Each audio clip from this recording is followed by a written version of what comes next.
So, the traditional advertising approach to social media is to think about a social media post as if it is an advertisement. It is promotional content advertising your offer and asking people to buy. And I would argue that that is an inefficient and possibly self-defeating approach to social media. Self-defeating because people aren't on social media to look for your advertisement. People are on social media to be having a conversation with people who have shared interests with them. They're on social media to build relationships with people or maintain existing relationships. When you come onto social media and the only thing you do is promote your service, promote your product, ask people to buy, you very quickly achieve offer fatigue. People very quickly get tired of hearing you talking about you. Social media is the most powerful communication platform that's ever been put in the hands, or the most powerful communication tool that's ever been put in the hands of the individual. And it gives small businesses a opportunity to compete with big name, big budget brands, but you have to be cognizant of the difference in the environment between what might have been a traditional sales model. And I'm going to flip this camera around really quick, give you a look at this. Is going here from the edge of my property. All right. So yeah,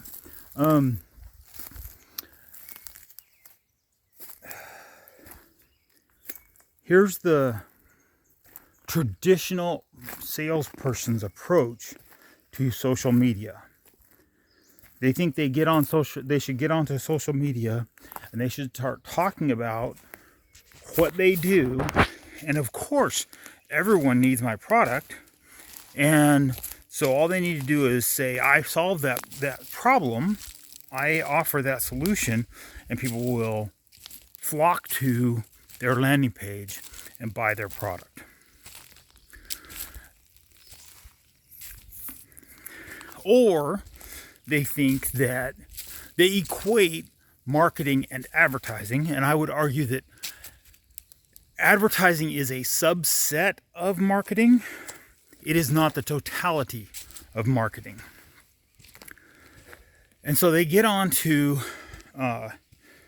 social media, and the only thing they know about marketing is advertising, and so they assume that they have to pay to run ads.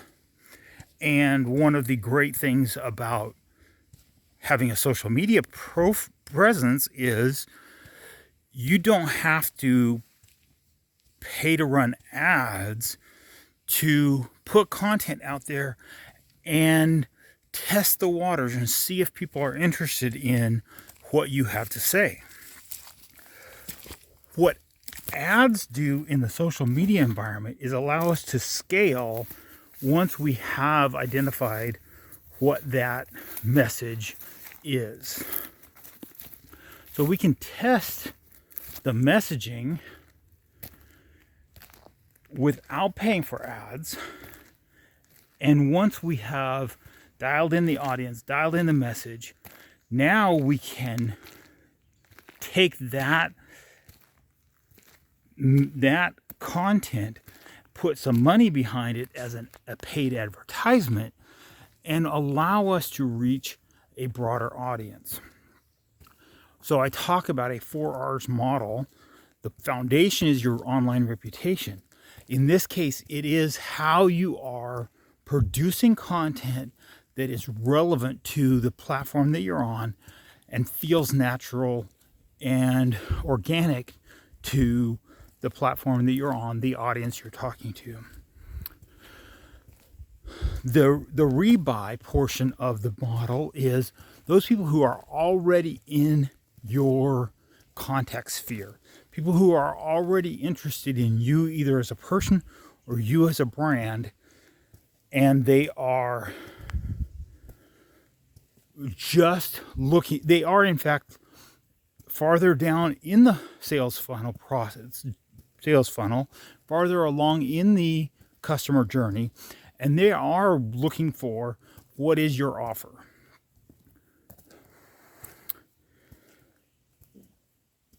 At the top of the pyramid of the 4R model is referrals.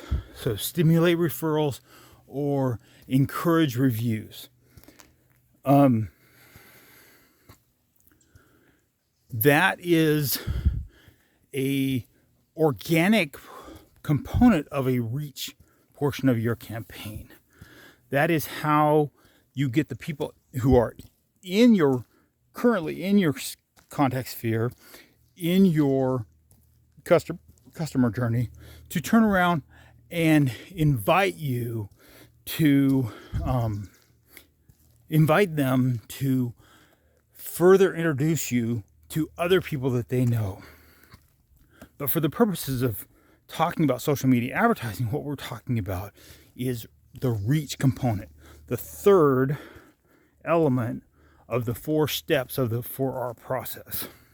And that third reach element is where we use advertising to transmit the message that is currently working with our rebuy audience to a larger audience that we could not otherwise reach. People who will never just find your particular brand randomly. So if we talk about this in the context of of the customer journey, where the the prospect is problem unaware, problem aware, solution unaware, solution aware, and then ready to buy. If they're problem unaware, they don't even know they need anybody's help, let alone do they need your help. If they are solution unaware, they might realize they have a problem, but they don't know what the solution is or who the solution provider is or what solution provider to select.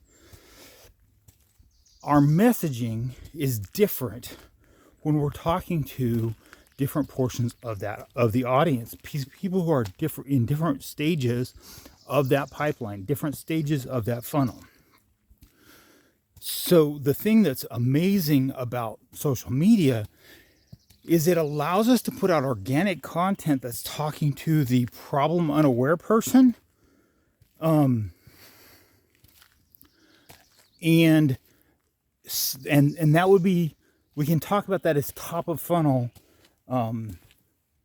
type communications. That's a person who's not even aware that they need to see a solution to this particular problem.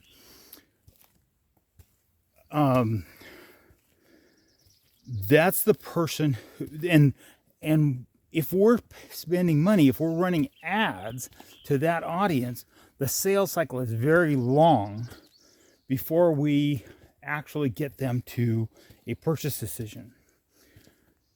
And depending on your product, that may very well be an appropriate use of your advertising dollars. On the other hand, it can very easily be, you can be spending money convincing people that they need to solve a particular problem, and then they go and buy from your competitor. So how you manage that advertising campaign, if it is a pure cold outreach, reach kind of campaign, is a huge challenge. On the other hand, if you have organic content that's talking to what kind of problem you solve, and you're running ads to, and this is how I solve it, that's going to be a more efficient advertising campaign. You're going to get a higher close rate on that advertising campaign, because the time between solution aware and buying decision is much shorter than the time between problem unaware and buying decision. So here is an analogy for what social media marketing might look like. Imagine a coffee shop. Your social media profile, just the fact that you have a business page, is as if you walked into the coffee shop wearing your branded logo wear, or maybe you're sitting at a coffee shop and you have your laptop open and you're doing work while you're sipping your coffee, and your laptop has stickers for your company brand on it. That would be literally having the social media page. You're just there, you're present. And if someone who likes to be, and I'm deliberately using something, using a less popular social media platform. So if somebody is used to being on Alignable, and that's their preferred place to do social media, then when they encounter your brand, they're going to search on Alignable. They're not going to search on LinkedIn or on Facebook or on Instagram. If you aren't present on Alignable at all, then you miss the opportunity to be credible to them. Social media, so that's literally the act of being present, of having the social media page in the platform that this particular person happens to choose to use. Continuing the analogy. So the analogy of being present at the coffee shop is just having a page on the social media platform.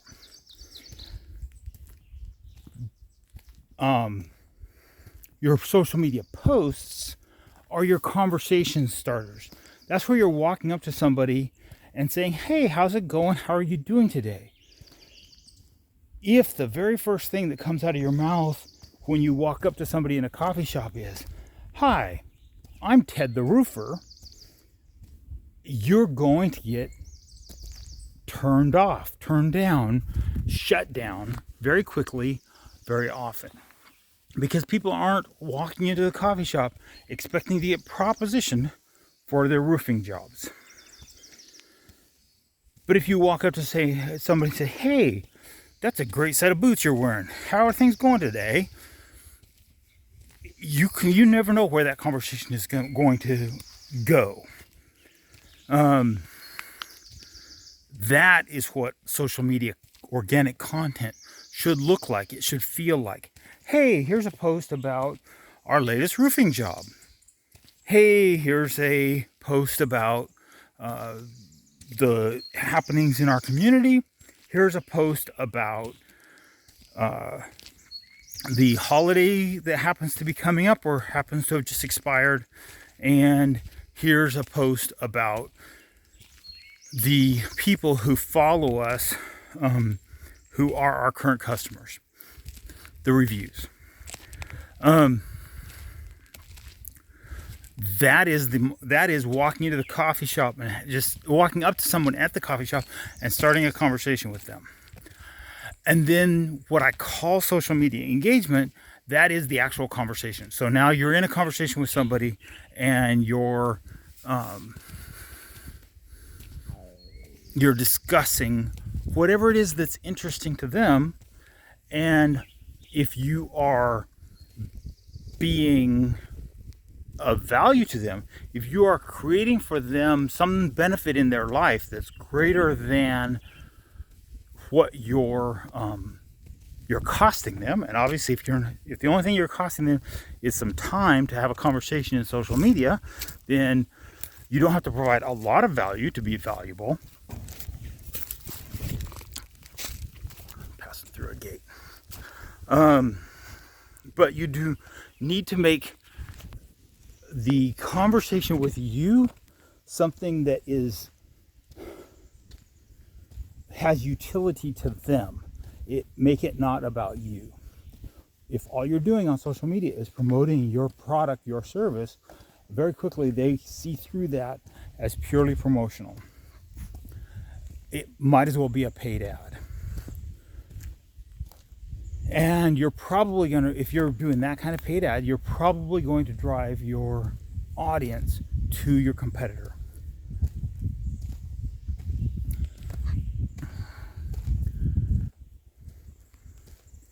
So the coffee shop analogy is being present in the coffee shop is the same as having your social media page on that platform.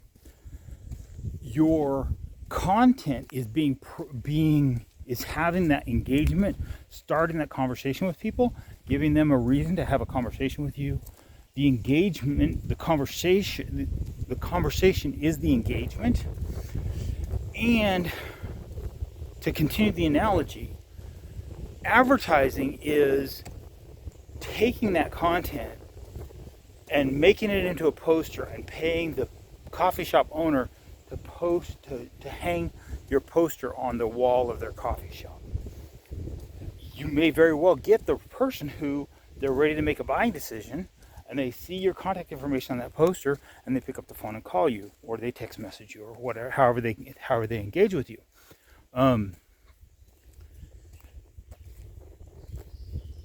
But you're missing an entire opportunity to build rapport, build a relationship if you go to the coffee shop owner, pay to hang the ad, and then never show up at that coffee shop ever again. You don't demonstrate that you are part of the community that this coffee shop exists in. All right.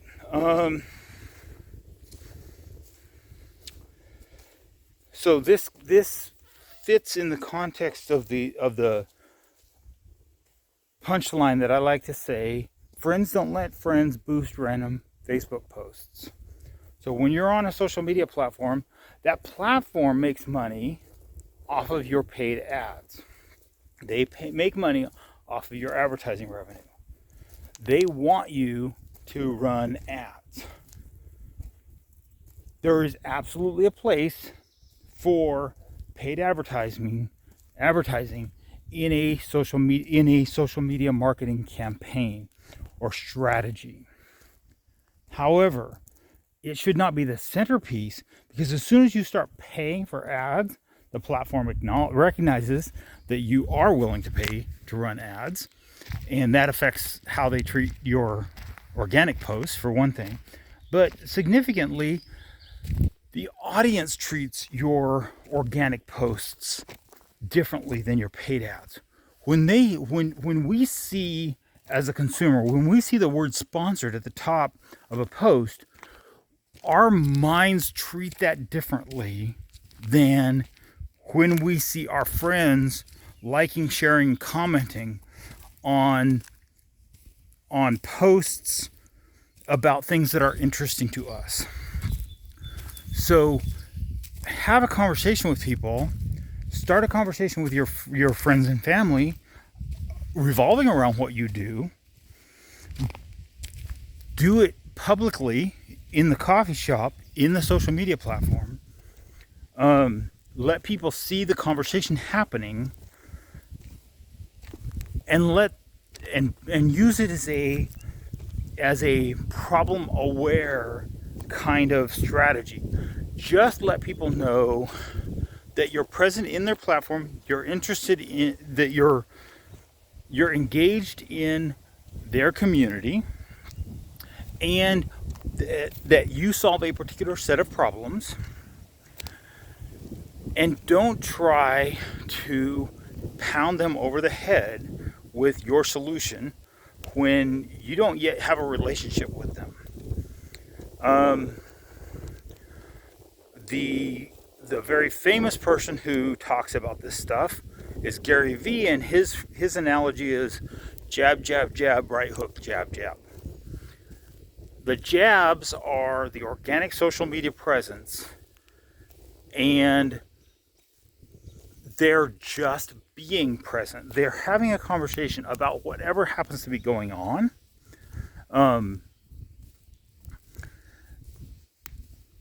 And the calls to action are the right hook. And if you do your organic content well and correctly, you don't even necessarily have to have those be your paid ads. But certainly, if your call to action posts are promoted, are paid ads, you're going to be much more, have a much higher return on ad spend when the person is already interested in your solution, and then they see your ad for how they get your solution. Then if you're running ads that simply say, I do roofing, or I do lawn care, or I do whatever. I've had conversations with people in which they clearly equated advertising and marketing. So I was trying to express things that I thought they could do differently to make their marketing as a holistic system work better. And they were asking me, how do I make Valpak ads? How do I improve my return on investment on my Valpak ads? And I probably shouldn't use their brand name. So let me back up. So I've had conversations with people which, in retrospect, I realized they equate advertising with marketing. And I don't think that's the case. I think marketing is a larger umbrella concept, and advertising is one of the ways we accomplish marketing. But I was having a conversation with somebody, and this is a particular conversation, but I've seen other conversations that had similar kinds of themes, just not as apparent. And the conversation basically, I was trying to give recommendations for how to make the marketing system as a whole work better. And I realized in retrospect that person was asking me, how do I get better return on ad spend from my direct mail campaign? And they were sending a direct mail to a particular geographic audience because the geographic segmentation mattered for their business. They were a lawn care business, and so anything beyond a certain distance starts becoming progressively more expensive for them to provide the service. So from their perspective, it made sense to advertise to a particular geographic audience. Well, there comes a point of diminishing returns when you have a single offer to a single audience. Eventually you get offer fatigue. That audience, the portion of that audience who that offer is going to work for is going to dry up, and you're going to stop getting the effect from those ads. Just changing the offer, just changing the ad copy might buy you a little more time, but you're depending on that audience being someone who's already far enough through the buying process or through the customer journey that they are already in the solution aware and just looking for a solution provider stage of the customer journey. You are not going to create draw people into the portion of the customer journey which is problem unaware by running a ad in a print mailer. The only person that's going to respond to that is someone who's already decided that they are problem aware, you're not going to create problem awareness. And so I was having this conversation with somebody, and I realized they were trying to ask me how they increase their return on ad spend for this print mailer, when what I knew from my professional assessment of what was going on with the rest of their marketing, that they had a very undeveloped online presence. And so anyone who got the ad who wasn't ready to buy right away, they're actually driving that person away, because that person is going to say, well, okay, I see that someone's offering this product, but I can't find any more information about them. There was literally no Google business profile, no website, no email address. The only way to contact this person is through a cell phone. And half the time when you call, you don't get an answer. And the other half of the time you call, the business owner is busy on a job site working on someone's yard, and so now you're interrupting them doing their work for someone else just to have a conversation to see if maybe they're the right person to hire. It was a very poor prospect experience, and yet this is this is what I'm trying to help this customer, this prospect of mine, realizes. They had created this system that was totally dependent on someone picking up the phone and calling them, and yet their responsiveness didn't match that particular sales funnel. So when I talk about sales funnels, that's part of what I mean is how much friction are you inducing in this customer journey, or how little friction can you induce in this customer journey, such that you can get someone from problem aware through solution aware and provider aware, ready to buy from you. If the first interaction that you have with somebody is you're expecting them to buy from you, you're missing the opportunity on social media to build a relationship with this person. All right. And I've been talking for almost 30 minutes now. So